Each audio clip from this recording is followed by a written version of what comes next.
टम्म असे फुगलेले आतमध्ये पोकळ वरून कुरकुरीत असे साबुदाणे वडे आज बनवतोय। त्यासाठी 2 वाटी साबुदाणा घेतलाय। साबुदाणा एकाच पाण्याने स्वच्छ धुवून घ्यायचा। साबुदाणा धुताना कधीही जास्त चोळायचा नाही, कारण त्याला स्टार्च असतं, ते स्टार्च निघायला नको म्हणून हलक्या हाताने साबुदाणा धुवायचा आहे। आता यामध्ये ज्या वाटीने साबुदाणा मोजून घेतला ना, त्याच वाटीने मोजून 1.5 वाटी पाणी घातलंय। 2 वाटी साबुदाण्यासाठी 1.5 वाटी पाणी। खूप जास्त पाणी घालायचं नाही, म्हणजे साबुदाणा जास्त चिकट होणार नाही। हे अगदी योग्य प्रमाण आहे। आता हे आपल्याला 6 ते 7 तासासाठी साबुदाणा भिजवून घ्यायचा आहे, किंवा रात्रभर भिजवून घेतला तरीही चालेल। 7 तासानंतर बघा साबुदाणा आपला इथे छान भिजलाय। एखाद्या चमच्याने साबुदाणा चांगला मोकळा करून घ्यायचा। हे बघा साबुदाणा चांगला भिजलाय। हातामध्ये साबुदाणा घेतल्यावर तो हाताला चिकटायला नको। बघू शकता मोकळा मोकळा चांगला आपला इथे साबुदाणा भिजलेला आहे। अगदी योग्य प्रमाण इथे सांगितलंय। आता मी इथे 3 मध्यम आकाराची बटाटे घेतली आहेत। बटाटे उकडत ठेवूयात। 2 वाटी साबुदाण्यासाठी 3 बटाटे आणि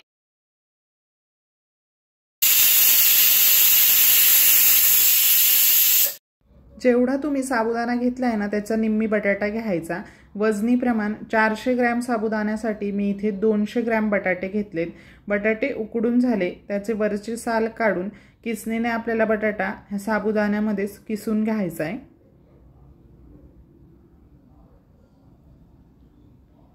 सर्व बटाटे मी इथे किसून घेतलेत। आता यासाठी मी इथे खलबत्त्यामध्ये 2 हिरव्या रंगाच्या मिरच्या आणि 1 पोपटी रंगाची मिरची घेतली।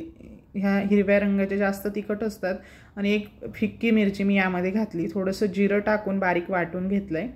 अर्धा चमचा लाल मिरची पावडर, अर्धी वाटी भाजून घेतलेलं शेंगदाण्याचं कूट घालायचं। ज्या वाटीने साबुदाणा मोजून घेतला त्याच वाटीने मोजून घाला। चवीपुरतं मीठ, वाटून घेतलेला मिरचीचा ठेचा घातला आणि कोथिंबीर घालूयात। आता यामध्ये उपवासाचा कुठलाही पदार्थ तुम्ही खात नसणार तर तो घालायचा नाही। जसं की कोथिंबीर किंवा जिरं तुम्ही खात नसणार तर ते तुम्ही इथे स्किप करू शकतात। आता यासोबत खाण्यासाठी मस्त एक चटणी सुद्धा बनवून घेऊयात। भाजून घेतलेले अर्धी वाटी शेंगदाणे घेतलेत। यामध्ये हिरवी मिरची, कोथिंबीर, थोडंसं पाणी टाकून घेतलं।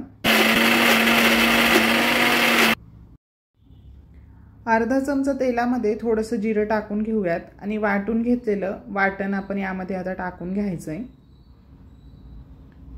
मध्यम आचेवर 3-4 मिनिटं एकसारखं हलवत राहायचं आणि चांगलं आपल्याला हे परतवून घ्यायचंय। त्यानंतर यात आता पाणी घालूयात।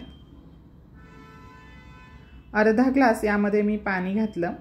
चांगलं मिक्स करून घेऊयात। चवीपुरतं मीठ आणि अगदी थोडीशी साखर घालायची, म्हणजे टेस्ट बॅलन्स होते। आणि अर्धा लिंबू पिळून यामध्ये घातला। तर 4-5 मिनिटं मध्यम आचेवर चटणी चांगली उकळवून घेऊयात। ही चटणी बनवताना खूप जास्त घट्ट देखील बनवायची नाही, थोडी पातळ स्वरूपाचीच बनवून घ्यायची। चटणी उकळते तोवर मी आता इथे बघा वडे बनवून घेते।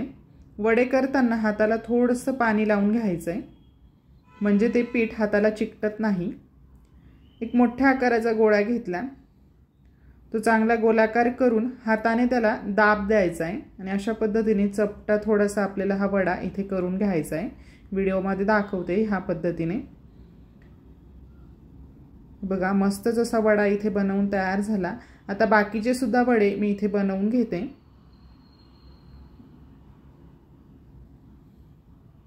हाताला थोडंसं पाणी लावलं की ते पीठ हाताला चिकटत नाही आणि छान दाब देऊनच हा वडा बनवून घ्यायचा।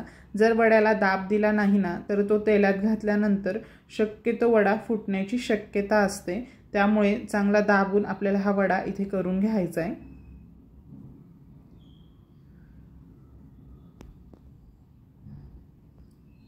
मस्तच सर्व वडे इथे बनवून तयार झालेत। आता चटणी सुद्धा छान उकळली आहे। चटणी इथे तयार झाली। चटणीचा गॅस बंद करूयात।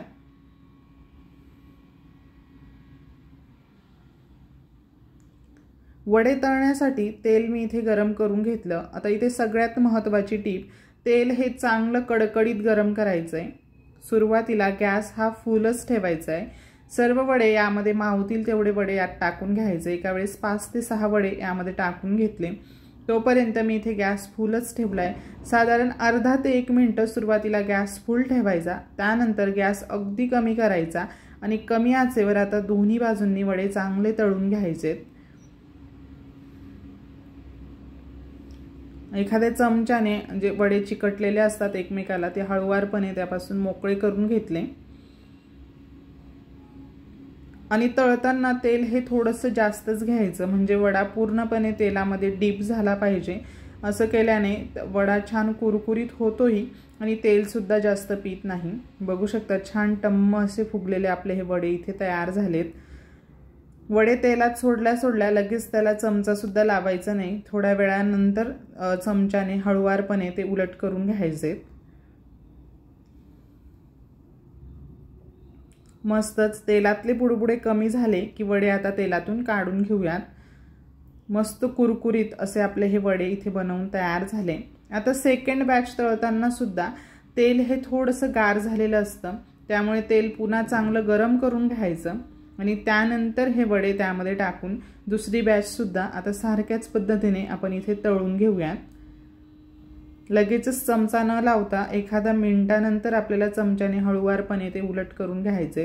हे बघा हे सुद्धा वडे माझे इथे तळून तयार झालेत। छान साबुदाणा सुद्धा वड्यांमध्ये अगदी एकूण एक साबुदाणा त्यात दिसतोय। वरून मस्त कुरकुरीत आतमध्ये पोकळ टम्म असे फुगलेले आपले साबुदाणे वडे आणि त्यासोबत खाण्यासाठी ही चटणी सुद्धा इथे बनवून तयार झाली आहे। यासोबतच उपवासाची आंबोळी, अजून भरपूर साऱ्या उपवासाच्या रेसिपीज अपलोड केल्या आहेत, त्याच्या लिंक तुम्हाला डिस्क्रिप्शन बॉक्समध्ये मिळून जातील। वडा बघा किती कुरकुरीत झालाय।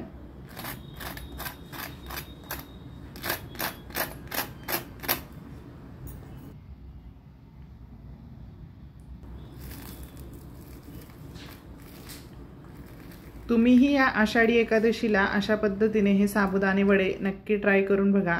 व्हिडिओ जर आवडला असेल तर एक लाईक करा, जास्तीत जास्त शेअर करा। अशाच सोप्या रेसिपीज पाहण्यासाठी फॅमिली रेसिपीजला सबस्क्राईब करा।